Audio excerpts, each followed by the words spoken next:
What's going on? What's going on?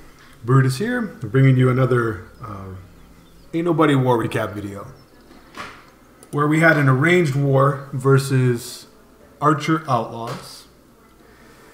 The result, there's some history to how we got here, so let's go through those details first.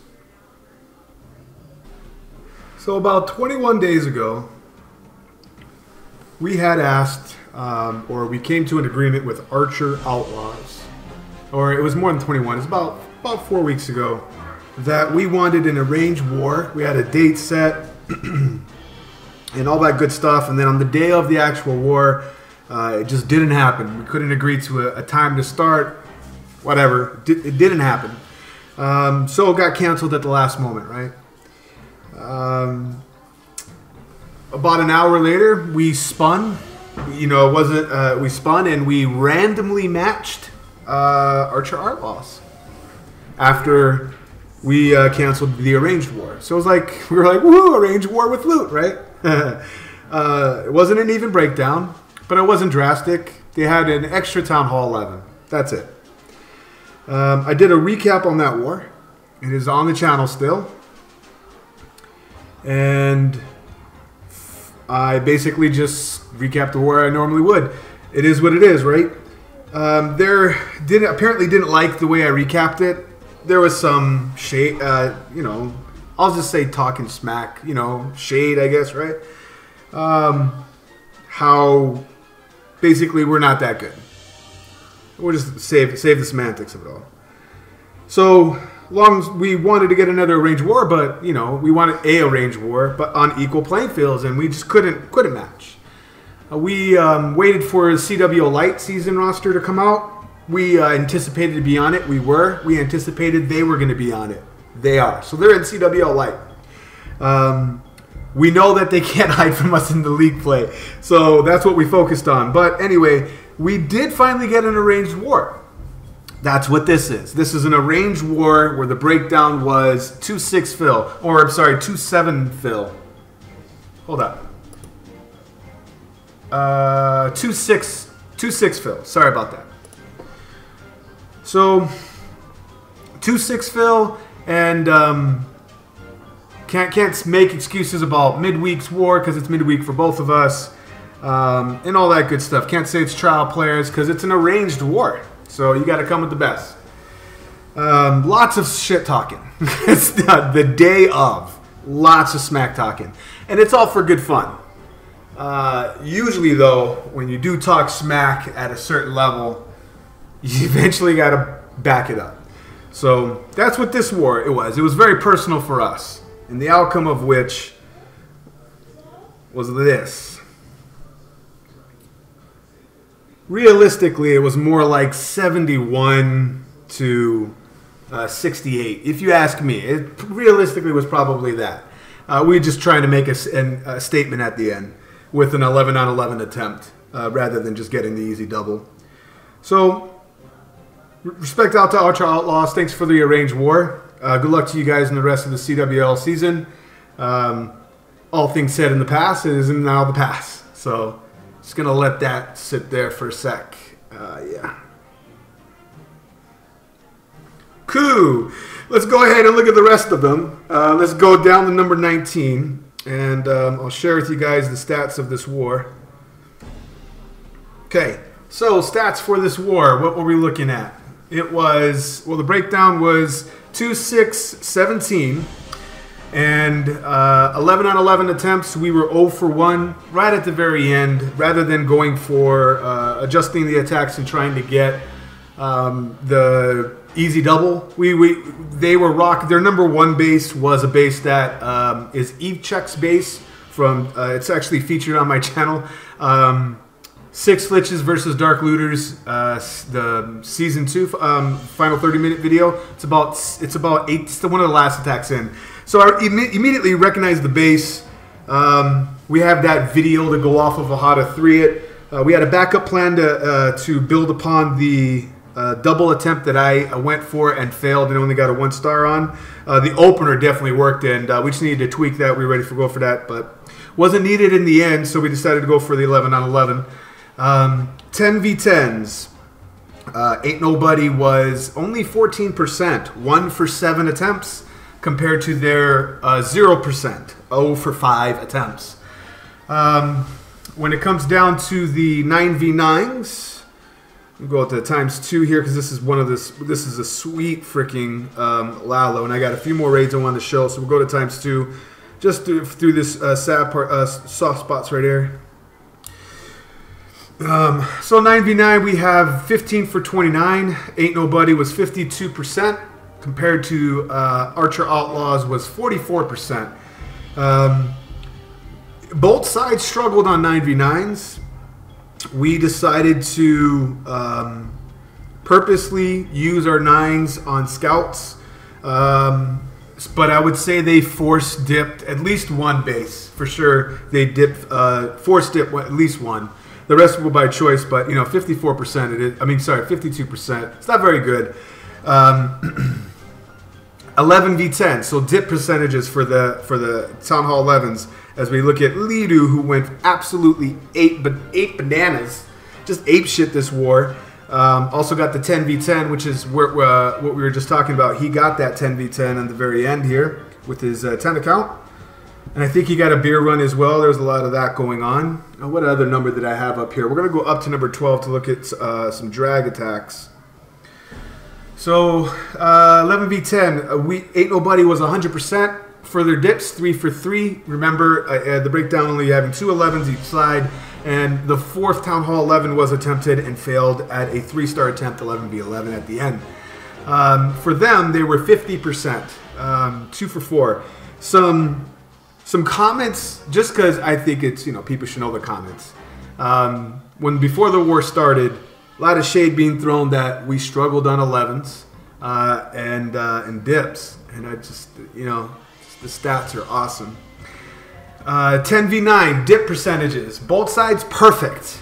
2 dips on Ain't Nobody. We had used 2 Town Hall 10s for dips. They used 3. And then what else was it? For 10 v11s, 33%, doubling the 11s. I did not do very well myself, and we altogether went 1 for 3 attempts. And we decided to make a decision here that I recognize number 1, and I know how well balanced of a Town Hall 11 that is, that Eve check rocked.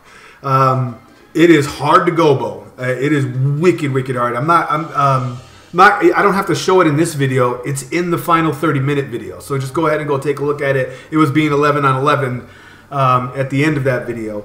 But I remember that base. I remember help planning for it when I was did my time with Six Liches, and just knowing how it's very deceiving for walks and stuff like that. So knowing that we could waste a lot of 10 Town Hall attacks in that base as we go up to number 11, the last Town Hall 9 that will show Justin Cider. Nice warm glass of Justin Cider.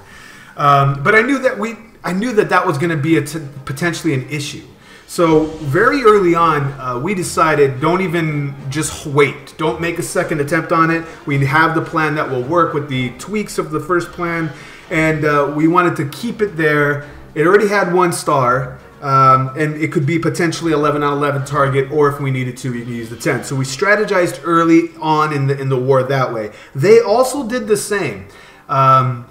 They failed twice, 2 Town Hall 10s on the same base, and then after that decided to use a Town Hall 9 scout on the second Town Hall 11 base. Wicked early in the war. I thought it was very brave of them, and showing surefire sign of faith in their Town Hall 9 abilities to clear all the 9s. But so early in the war, I felt like felt like that was not going to be helpful for them, and it turned out to be accurate. They were struggling from there. You know, things started to go downhill from there. It was I just felt like that 9 scout was, maybe they underestimated our 9s. I don't know. But that happened, and they ended up wasting a lot of more than one needed. You know, I mean, they wasted 10 v11, 4 attempts. and didn't get and got 1 star to show for, or 2 stars altogether. They did single star the both top Town Hall 11s, and they got close. They really did. But much like Evecheck's base, they were just very well balanced bases. As we take a look at here to end this Town Hall 9 portion of the recap with Justin Sider, swagging 2 spells on the middle. We started to feel bad in the war and wanted to help out their 9, so we started to. We figured if we left our unused spells on their base, maybe they could use it on their next attack to try to keep the war competitive. But I don't know. Last time they told us that the reason why we only lost on a tiebreaker and not by more was because we were playing their girlfriends and recruits. That's why I said that joke. Let's go up to number 11. That was 11. All right, so let's go. Let's look at that 10v10. Lidu.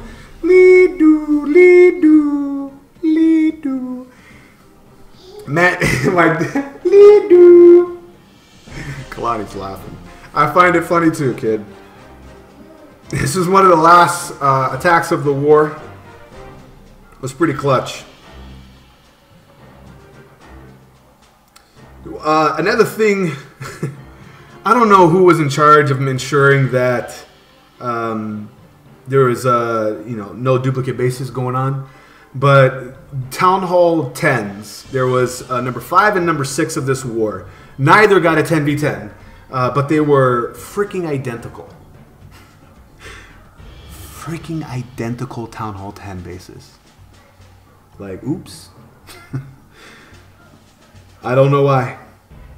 I mean, I get that you're in league play, you kind of want to, if you're working on a base, you don't want to use your best base that's fresh and, like, not burned or whatever. You don't want to use it in a war like this. It's not league play. Even it is arranged, so just going to remind you, it is arranged. But I get that, but if both of you have identical bases, that you guys are copying the same video, I guess. I don't know. So if someone can tell me in the comments, where did you guys get number 5 and 6 from? Did you guys know that it was identical? Did he switch it at the last moment?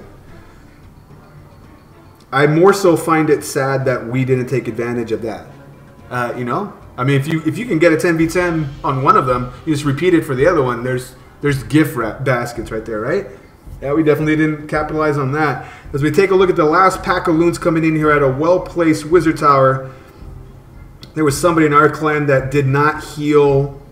He knows who he is. Did not heal the loons going into a wizard tower, and that's the reason that. Oh, it's number 9. One of their bases, number 9 on the base, freaking 5 fails on the Town Hall 9 attempts on it. And trust me, it did not deserve 5 fails. But stupid things like our guys not healing wad of loons ending on the wizard tower, they're not healing the wizard tower. You know who you are. Can't do that, man. Go to ×4. I'm not going to name drop, but I'm sure he's going to be outed in the comments. All right, so there's the 10v10, and then to end this out, 10v11 here.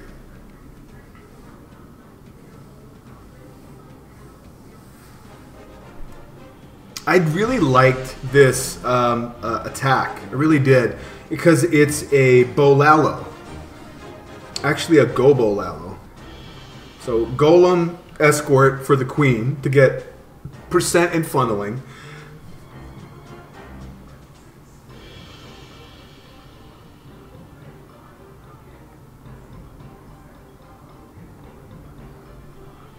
This was probably one of my favorite doubles, 10v11 of recent. This one was pretty well done. When I watched this live, actually I went to bed. When I watched the replay of this, I was when I watched this part, I'm like, so what did I miss that he's doing here? Because I failed fresh on this. And I had saw a Lalo option. I'll be honest with you, I didn't have the cojones to do it in a war. It was personal. So wanted to make sure I could get what I needed to. But look how much value he gets for that Bolalo portion. I mean, obviously he was aiming for that, but he got a lot of defenses, clustered defenses. I mean, double X-bows right there, doing like combined with the archer towers in front. That's deadly as all. That's like 500 DPS. It's combined. It's insane. So in order for him to quickly get that, it was kind of a good return on investment for that troop usage. But I mean, he had 9 bowlers and a golem, and I wasn't too sure like what he was waiting for, but just great exhibition of patience here to get those last few trash buildings at the top out of the way, which matter.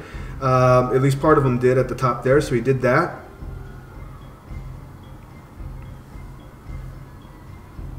And then sends the dive. It's really, and you know, you got nothing that shoots in the air, so the Hound Loon means nothing. You can just ignore it. Just got to get the other 5 troop space that comes out of the CC. And once those last flanking structures on the left and right of the core went down, the next thing was the Infernal Tower, which sucked them in, and he ended up getting everything. It was really nice. Really, really nice. So we'll go to ×2 for that, and that should do it. Hopefully you guys enjoyed those talking points and those replays from this war. And good luck to Archer Outlaws and the rest of your CWL Light season. Once again, it's Brutus reminding you, you got to be better than a double. And I'll check you next time.